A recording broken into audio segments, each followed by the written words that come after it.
Here in the West, we don't separate the state from the church. We use jihad to justify a holy war against other countries and non-believers. We conduct slavery in the West.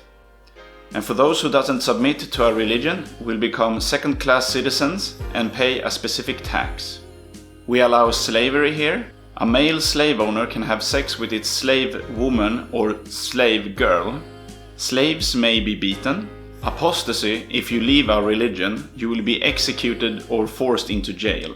Blasphemy, if you criticize our religion, you will be put to jail or even executed. We don't allow gambling or drinking here in the West, so if we catch you gambling or drinking, you will be flogged. An injured plaintiff, also known as an ordinary citizen, has the option to use legal or literal revenge, an eye for an eye. Thieves will have their hands cut off. Homosexuals can be flogged or be executed. Most popular is throwing them off a building. Adulteries may be stoned to death. False accusations of adultery can be flogged up to 80 times. Women inherit half of what a man does. Women's testimony is just worth half of a man, because women tend to forget. Husbands are allowed to hit their women. A man in the West is allowed to have 4 wives only if he can support them all. A man is allowed to marry a prepubescent girl. Women must wear a head covering veil according to our sound traditions and authoritarian classical laws. In some parts of the West, women aren't allowed to drive cars or even walk alone without a male escort. Does this sound familiar to you? It shouldn't, because what I just listed was the insane laws of Islam and most of the major Muslim countries in the world. Why don't we have similar ways of living here in the West? Actually, we did. Women were second-class citizens. They couldn't vote, they couldn't have the same opportunity as men. Homosexuality was a sin and they got punished for it. We had slavery in the West too. The Americans even had a civil war just to get rid of all the slavery. Abraham Lincoln. So somehow we redeemed ourselves. We separated the state from the church. The church didn't have any other option than to rewrite and take out the horrific parts in the Bible. That led to a modern faith that could adapt to the progressive society. Compare that to Islam, that is still unchanged until this day. Who would oppose Islam?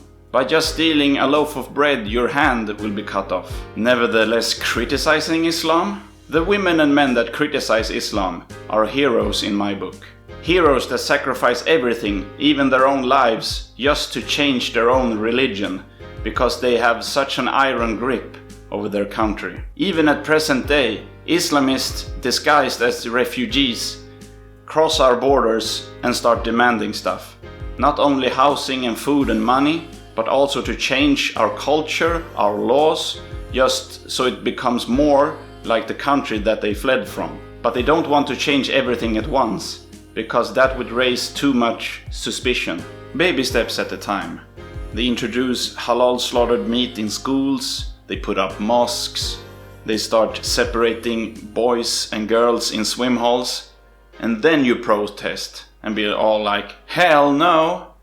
And then they back off, you calm down, you forget about everything, and then they keep pushing and pushing and pushing, maybe change the education system, take away the evolutionary science and introduce Islamic teachings, and then you protest and like, hell no, again. But all the time you accept, because each time they push, you accept, until something really ridiculous comes along, and then you protest.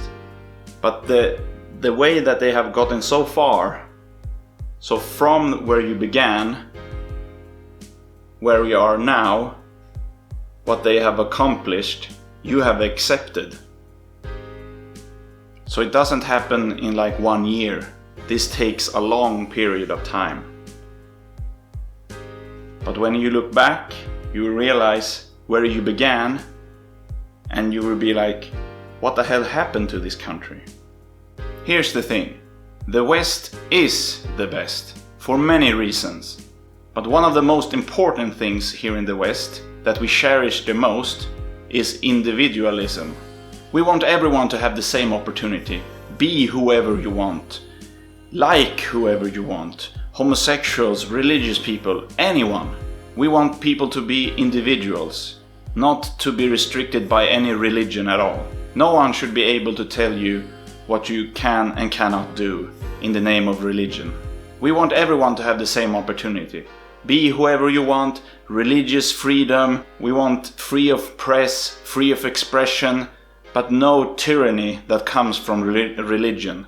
You can have any sexuality you want, anything. Our forefathers fought for these beliefs. But now here in the West we have gone soft and started to cater to these Islamists, and they will get everything they want if we don't stop them.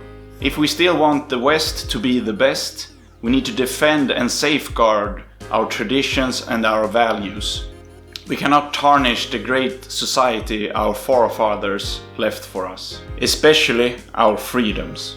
We need to be proud and protect our traditions and values here in the West. We need to protect our individualism and our liberties that we have in the West. Thank you guys so much for watching. I would greatly appreciate if you liked this and comment and even share this video. And you guys make it all worth. Every time I get a comment in the comment section, my heart just started to pound. So thank you guys for everything. I'll see you soon.